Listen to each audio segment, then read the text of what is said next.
Okay, we're going to look at the derivatives of some new functions this week, starting with the exponential function. Now, in pre-calc and in algebra, when we talked about the exponential function, we dealt primarily with a numeric base, like any numeric base, like 2 to the power x or something like that. We're going to be dealing here with e to the x. All right, so the function that we're going to be looking at here is f of x equals e to the x. All right, that's going to be the exponential function that we work with. Now I have to say the derivative of e to the x is probably the easiest derivative you're ever going to take, because the formula for the derivative of e to the x is just e to the x. It's basically an identity. All right, if you want to go through the proof of this, it's in the book. I'm not going to do it here, but feel free to look. It's in section 5.4. So what we're going to be dealing with here is taking the derivatives of functions that involve e to the x, product rule, quotient rule, formulas like that, but also chain rule formulas. Now, we've been dealing with the chain rule solely as a general power rule, but remember, the chain rule, right, is what happens when you're taking the derivative of any composite function. So f of g to the g of x, like that. All right, and the general rule is you take the derivative of f, leaving g inside, then you come outside and you take the derivative of g of x. All right, so the way this is going to work with the exponential function is when you're taking the derivative of an exponential function where the exponent is anything other than just plain x, or t, or whatever your variable is, you have to apply the chain rule. So that means I need to take the derivative of the inside as part of the problem. All right, so we're going to look at that as f prime of x times e to the f of x. Okay, so this is primarily going to be how more than why. Again, because this is not a math. This is an engineering class, not a math class. So we need to worry about the hows. So I'm going to move down here because I have some problems to look at. So this first one here is f of x equals x squared e to the x. So notice that is a product. The product splits right there. All right, so when I put this one together, I have to put it together with the product rule. So I'm going to do that over here. So we have f prime of x. All right, remember the product rule is the first x squared times the derivative of the second plus the second times the derivative of the first. Right, so if I work these out now, this is x squared. The derivative of e to the x is just e to the x. Plus, over here I have e to the x times the derivative of x squared, which is going to be 2x. All right, so with most of our problems, the calculus is done at basically the first step. The rest of anything that we do is going to be algebra. Now, if I had to go any further with this, I would need to at least try to factor out any like terms. Now, normally, when we have a problem like this, we'll have an e to the x that can come out. So if I pull the e to the x out, I've got x squared plus 2x, and that would be sufficient as far as an answer goes. Okay. When I look at the second problem over here, okay, so this one's done. This is the answer to this one here. All right. When I look at this one over here, all right, I'm looking at a chain rule problem. Now, here's where things can get tricky because you're going to have to figure out where that composite function is. All right, and I've said, and I've always said before, you want to look at it and see what the big picture is. As the big picture goes, is this a power function? Is it a product? Is it a quotient? Now I have to ask myself, is it an e? Is it an exponential function? And the big picture here is that this is a power function. This is something being raised to a power. All right, so the derivative, g prime of t, is going to be the general power rule. So I bring the power down times what's inside to the power minus 1. So that's going to be 1/2 times the derivative of what's inside. Okay, so this is going to be 3/2 e to the t plus 2 to the 1/2 times the derivative of e to the t plus 2. Well, the derivative of e to the t is just e to the t, and the derivative of 2 is 0. All right, so again, as far as that goes, that's the end of the calculus. There's also really nothing else that I can do with this, so that is the answer. All right, so let's take a look at a problem that is a couple of problems that are chain rules that involve the composite function being part of the exponential. All right, so my first one here, f of x equals e to the 2x. All right, so I have an exponential function, and what I have in the exponent is more than just x. So that means when I take the derivative, I need to apply the general exponential rule, which is, all right, let's just do it in the chain rule form. So I'm going to do e to the 2x times the derivative of 2x. All right, so that's the general exponential formula. All right, so the derivative of 2x is 2, so that's going to be e to the 2x times 2. All right, which should be 2e to the 2x. Right? Now, it turns out that if you have a linear term in the numerator, in the exponent of your exponential, it's always going to be this sort of thing. So in general, if we have f of x equals e to the ax, where a is a constant, the derivative is going to be a e to the ax. If you want to, you can remember that as a separate formula. If you don't remember it as a separate formula, it's no big deal. You just apply the chain rule, and you end up in the same place. All right, so how about over here? G prime of t. All right, well, again, I have an exponential where what I have in the exponent is not just t. It's t squared plus 1.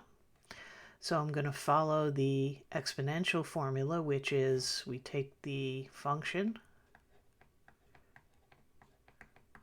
and then we multiply it by the derivative of the exponent.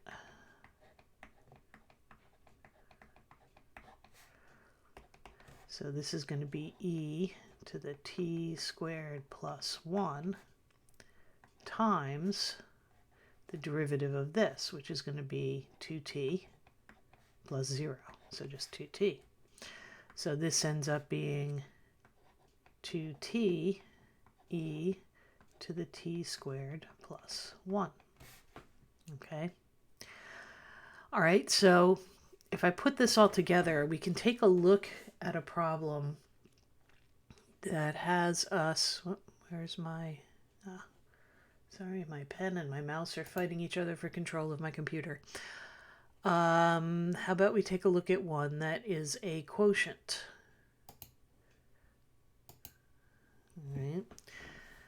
All right. right, so when I look at this again, I have to ask myself, what is the big picture? And the big picture here is that I have a quotient, which means I have to put this together with the quotient rule. So we're going to go g prime of t is going to be, I'm going to go through it this way, the bottom function. So e to the t plus e to the negative t times the derivative of the top function minus the top function times the derivative of the bottom function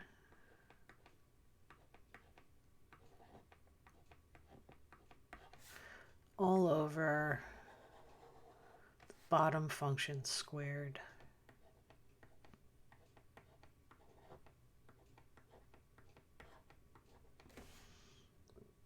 All right, so we're almost done with the calculus. I just have to take these two derivatives. All right, so we got this e to the t plus e to the negative t times the derivative of e to the t, which is just e to the t, minus, here I have e to the t, times the derivative of this. Excuse me. All right, so the derivative of e to the t is e to the t. The derivative of e to the negative t. So think about what I just said about this, right? This is really e to the negative 1t, which means I should get minus 1 e to the minus t. And then all of this is over e to the t plus e to the minus t squared. All right, so that's the end of the calculus. I have a common term of e to the t here, so I'm going to take that out front. Then I'm left with this, e to the t plus e to the negative t minus all of this. So that's going to be minus e to the t plus e to the negative t.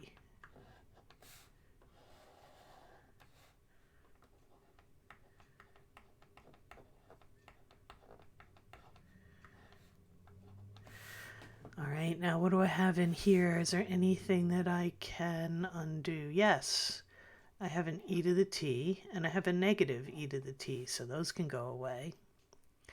And then I've got two of these, so those are going to get added together. I'm going to come up here. All right, so I've got e to the t times 2 e to the negative t all over e to the t plus e to the negative t squared. All right, now I can put these two together, right? Because they have the same base. So if they have the same base, then I'm adding the exponents. All right, so I'm just going to go off to the side here. If I have e to the t times e to the negative t, I'm going to have e to the t plus negative t, which is going to be e to the 0, which is going to be 1. So that means I have 1 times 2. So on top I have 2 e to the e to the t. Hang on, let me fix that. E to the t plus e to the negative t squared. All right, and this would be the final answer here. And for those of you yelling from the bleachers there on an exam, you'll have most of your credit at this step right here. Full credit is going to come over here. Okay. All right, so all the rules that we have still apply. Product rule, quotient rule, chain rule. All right, we're just adding in this new function e to the t. Now, the other thing that we've done with this is to describe the behavior of a graph. All right, so let's take a look at one more problem for exponential functions, and that is, let's find all the important stuff about the graph of e to the negative x squared. All right, so I want to find the relative extreme points, that's the maximum and minimum points, inflection points, if there are any, intervals where the function is increasing, decreasing, and the concavity, concave up, concave down. All right, so the first thing that I need if I'm going to find the relative extreme points is the first derivative. So if we find the first derivative here, f prime of x, all right, well, I always start out, when I have an e, I always start out with the function, right? So it's e to the negative x squared times the derivative of x squared. So that is going to be e to the negative x squared times 2x, which I'm just going to change the order around, so that says 2x e to the negative x squared. All right, so there's my first derivative. I need the second derivative for the concavity, so I may as well find that now. You could do it now, or you could go through all the first derivative stuff, then find the second. I'm going to find the second derivative now. All right, so f double prime of x. So I'm taking the derivative of this. So notice this is a product now. All right, the product is right here, we'll say. So I'll keep the 2 with the x.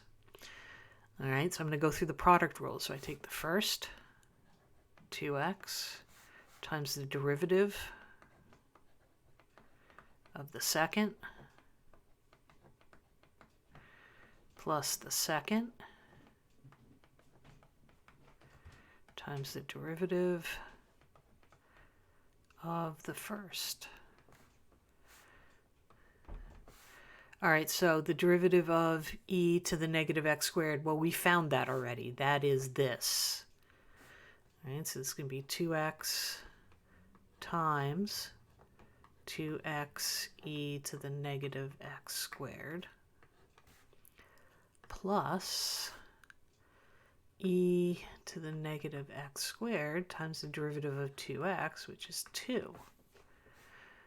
All right, so if I can factor out the e, again, you're almost always going to have that as the case. Factor out e to the x squared, negative x squared. I'm going to be left here with 4x squared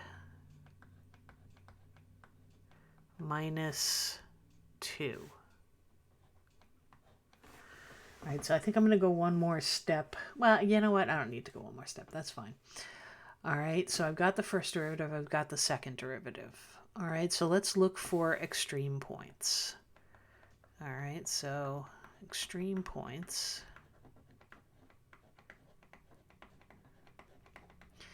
All right, so remember, extreme points are where the second derivative, where the first derivative is equal to 0 or undefined. All right, so my first derivative is 2x e to the negative x squared, and that's going to equal 0.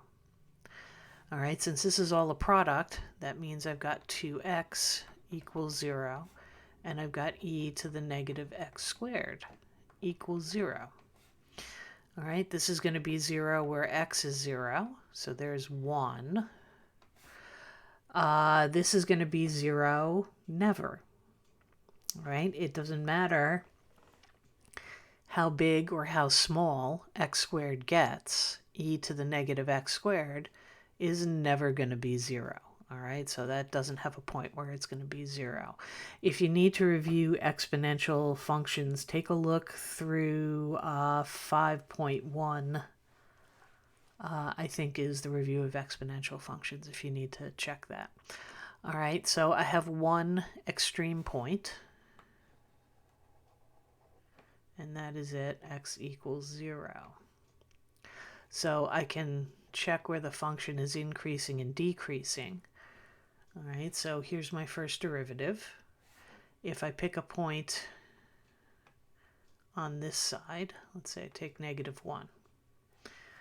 All right, if I put -1 in for x, let me just do it this way. F prime of -1 is going to be 2 times -1 times e. Now if I put -1 in there, it's going to get squared and become 1, and then you throw another negative sign in it. All right, e to the -1 is always positive. 2 is always positive. -1 is always negative, so that is less than 0.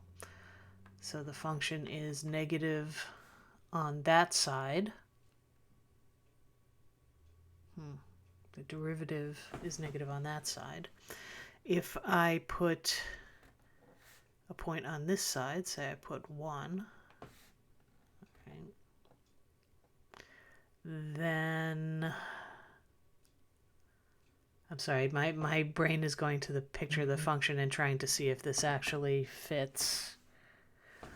All right, f of 1. All right, so that's going to be 2 times, I'm putting this into, yeah, I'm putting it in the right place. Times 1 times e, again to the -1. All right, since everything is positive, the derivative is positive on that side. All right, so this says that the function is decreasing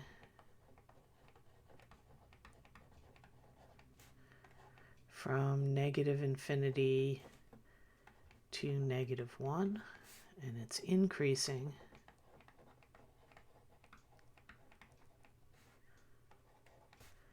from, I'm sorry, to 0. From 0 to infinity. Okay. All right, so how about concavity? All right, so for concavity, all right, so concavity, and in fact, actually, there's one more thing I can say from this, right? This function goes from decreasing to increasing. So then I also know that x equals 0 is a minimum point. Okay. Okay, so for concavity, I need the second derivative. All right, so the second derivative is right here. So let's see. That is e to the -x squared times 4x squared minus 2 equals 0. Let me make some more room here. Okay.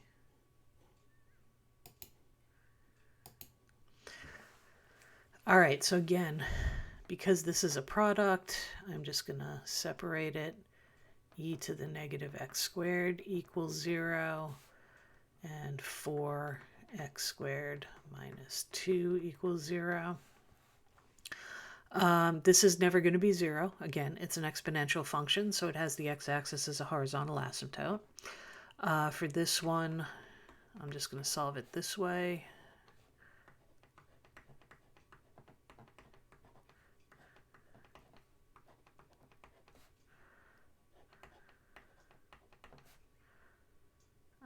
Reduce that as 1/2. So x is going to be plus or minus the square root of 1/2. I can simplify that, but for the most part, you're going to be throwing that into a calculator as a decimal. So I've got 2 possible inflection points. So let's take a look here. If I take my sign line here now for f double prime, all right, I'm going to have minus the square root of 1/2 on one side.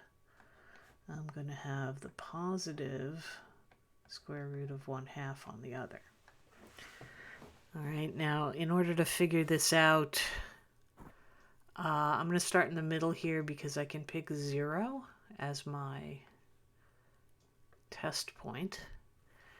And if I put 0 back into the second derivative, so f double prime of 0, I'm going to get e to the 0, and I'm going to get 4 times 0 minus 2. Yes, it's squared. It doesn't matter, okay, because it's 0. E to the 0 is 1. 0 in here makes that negative 2, which makes that less than 0, which means the function is concave down in there. All right, now the square root of negative 1/2. Hang on a second.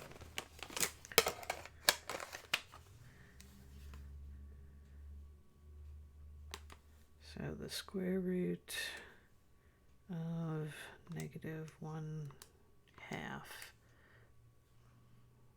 The negative square root of 1/2. Okay, wait a second. That's not right. The square root of... All right, is about 0.7. All right, that's good because that means... All right, so this is approximately plus or minus 0.7. All right, so that means I can come over here and take -1, and I can come over here and take 1. That's good. All right, so f double prime of -1 is, where are we here? E to the -1 squared, 4 times -1 minus 2. All right, well, it doesn't matter what that is. It's positive. Okay, so this is going to be e to the -1 times -4 minus 2. So that's going to be negative... Oh, wait, that's being squared, isn't it? 4 minus 2, which is 2. So that's greater than 0.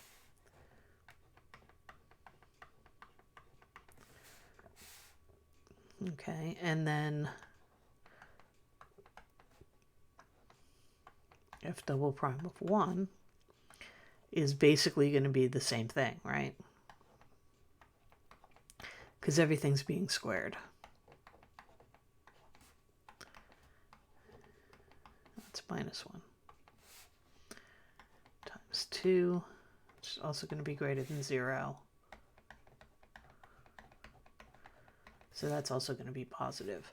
So the function is concave up from -infinity to negative square root of 1/2, and then from the positive square root of 1/2 to infinity, it's concave down